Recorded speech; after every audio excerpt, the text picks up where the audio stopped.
So George Soros and his links with the Congress leadership is not confined or concerned only to BJP. Rahul Gandhi doesn't have to bother about any issues. He doesn't have any feelings. He doesn't have any understanding about the plight of the people. So it doesn't matter to him. But other MPs are concerned. Congress और कुछ दलों को मैंने कहा है कि आप लोग चर्चा चाहते हैं तो राहुल गांधी का समझाओ, वो समझते नहीं है। तो राहुल गांधी के चपेट में कांग्रेस लोग आ गए हैं तो हम क्या कर सकते हैं।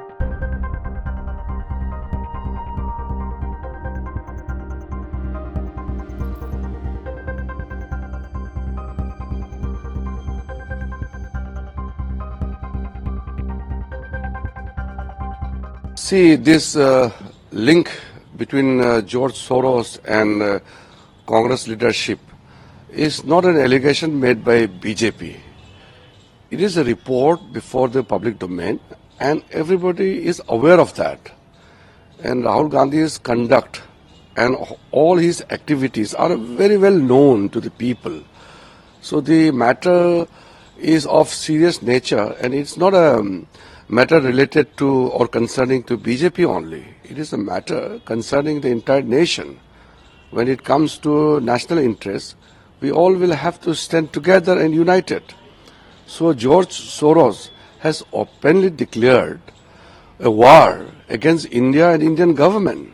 He wants to destroy Indian economy. It is a matter of grave concern for every citizen of India. So George Soros and his links with the Congress leadership is not confined or concerned only to BJP. On the other hand, what I want to say is, whatever may be the issues available, we should not disrupt the parliamentary proceedings. Now, many MPs have come to me, including MPs from Samajwadi Party, TMC, and many MPs from Congress Party also. In fact, the entire Congress Party in Rajya Sabha are looking for debate and discussion in the House.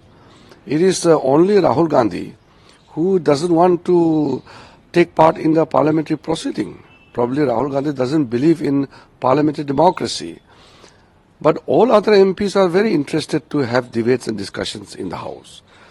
Every MP is concerned about their constituency and the issues related to their constituencies.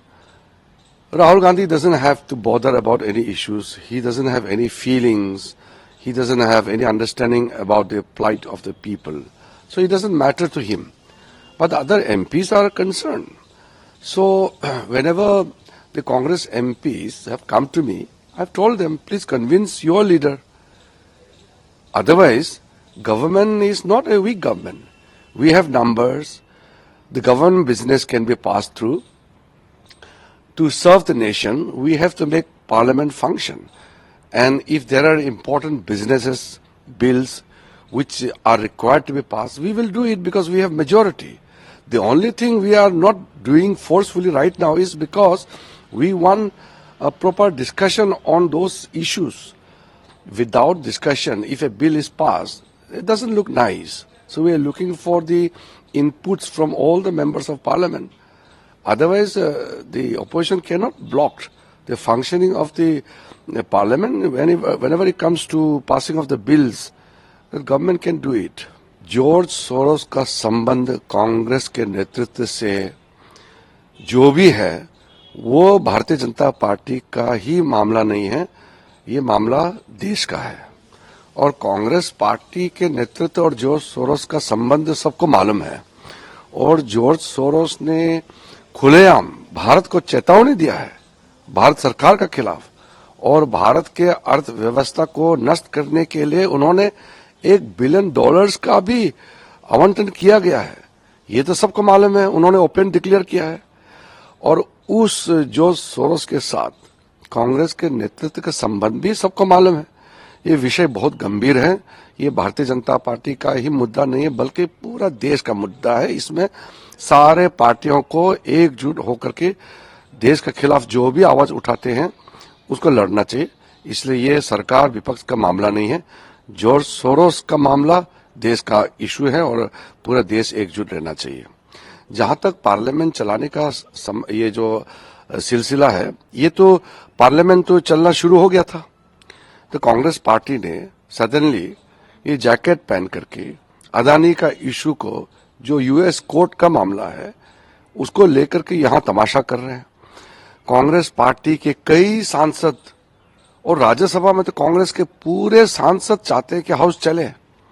Samajwadi के, TMC के, DMK, कई parties के MPs मुझे मिले हैं, सबने कहा कि हाउस चलाना चाहता है। तो मैंने उनको कहा है कि हाउस चलाना चाहता है तो राहुल गांधी को समझाओ। अब राहुल गांधी को गरीबों का मसला और आम लोगों का जो भी इशू है उसका कोई मतलब नहीं है, उनको समझ नहीं है, क्योंकि राहुल गांधी तो लोगों का इशू से कोई लेना देना नहीं है। उनका अपना एक महत्वाकांक्षा है, अपना एक स्टाइल है, नाटकीय तरीके से कुछ ना कुछ करते रहते हैं। तो उससे प्रभावित होकर के संसद का सत्र का जो कामकाज में रुकावट डालना ठीक नहीं है। देखिए, मैं एक बात साफ साफ बताना चाहता हूं, अगर देश को सेवा करने के लिए बिल पारित करना आवश्यकता है तो हम पारित तो करेंगे ही। हमारे पास संख्या है, सरकार के पास राज्यसभा लोकसभा में अपने एनडीए का पूरा संख्या है, तो बिल तो हम पारित कर सकते हैं। लेकिन हम अभी जबरदस्ती इसलिए पारित नहीं कर रहे हैं क्योंकि हम चाहते हैं कि उसका चर्चा हो। सारे सांसद अपने मत रखने का अधिकार रखता है, तो सब एमपीज का डिबेट और डिस्कशन में पार्टिसिपेशन होने से संसद का गरिमा को भी रखता है और साथ साथ में बिल और जो भी बिजनेस है उसमें भी फायदा होता है। हम चाहते हैं कि सारा एमपीज अपने अपने मत रखे हैं सदन में। तो मैंने सबको कहा है, खास करके जो उनके कांग्रेस और कुछ दलों को मैंने कहा है कि आप लोग चर्चा चाहते हैं तो राहुल गांधी का समझाओ। वो समझते नहीं है, तो राहुल गांधी के चपेट में कांग्रेस लोग आ गए हैं तो हम क्या कर सकते हैं। लेकिन नुकसान तो देखिए, ये जो अपोजिशन एमपी से उनको बहुत ज्यादा नुकसान हो रहा है क्योंकि वो अपना बात नहीं रख पा रहा है। सरकार तो चाहेगा तो बिजनेस तो पारित कर ही लेंगे, हमारे पास मेजोरिटी है। हम इसलिए बुलडोज नहीं कर रहे क्योंकि हम चाहते हैं कि चर्चा हो। तो ये समझना चाहिए, हम चाहते हैं कि पार्लियामेंट चले। मैं फिर से अपील करता हूं कि कांग्रेस पार्टी के जो एमपीज हैं जो चर्चा चाहते हैं, हाउस में डिबेट डिस्कशन में हिस्सा लेने चाहते हैं, सब लोग जाके राहुल गांधी को समझाए कि ये बचकाना, ये नाटकीय जो हर दिन वो करते रहते हैं वो बंद करें और फिर हाउस में आकर के हाउस चलाने में मदद करें।